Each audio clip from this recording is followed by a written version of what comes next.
Joining me now, Dr. M. Ramachandran. He is the former Secretary of Urban Development. Kamran is a Bengaluru citizen, and we also have Chokko Veliappa. He is CEO of VEE Technologies. I'm going to begin with you, Mr. Ramachandran. Is this clear evidence that builders have been given a free run to construct projects anywhere, no matter the environmental impact?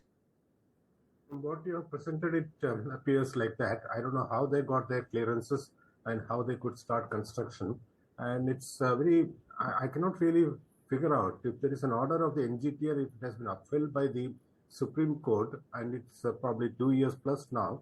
Why is it not being implemented? I just cannot understand what is the logic behind that, unless there is a stay or intervention from some other level, which probably is not there.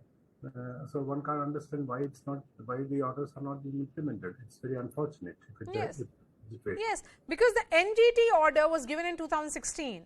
It is 2022, and this case has been under the purview of all three parties, the Congress, the JDS and the BJP. Who does Bengaluru turn to then, Mr. Kamran?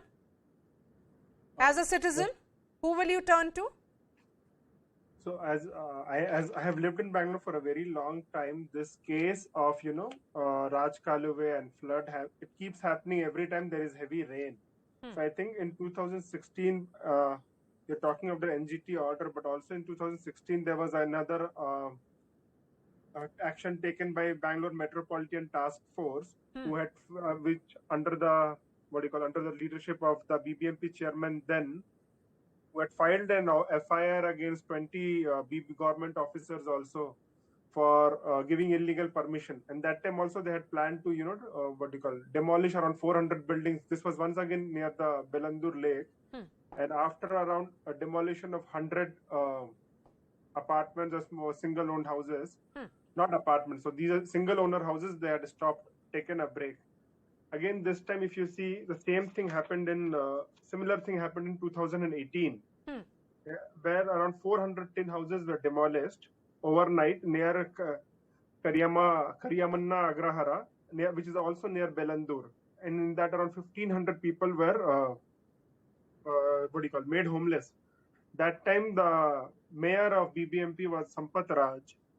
And again, same thing has happened in 2022.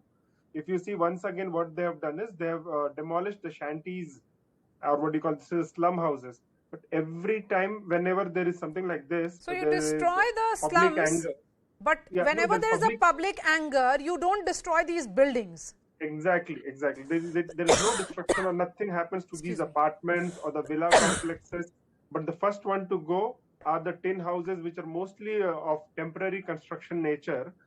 And again, after this rain stops, these will come back.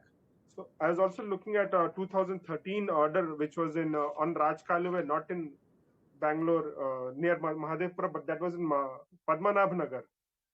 So that time, there's a Raj Kaluve, which was going through an apartment called Terrace Garden Apartment. And I was checking Google Map. Okay. I also tweeted that right through one of the buildings, there's a Raj Kaluve. And that time, to construct that, to demolish. Okay. They had demolished one of the houses, and the story, so I think it was the Deccan Herald. easier solution that the BBMP has taken so far is destroy the slums, blame it on the slum dwellers. Destroy people who do not have, say, access to but the system. actual people who are supposed to be blamed, the builders, they have been given a free run.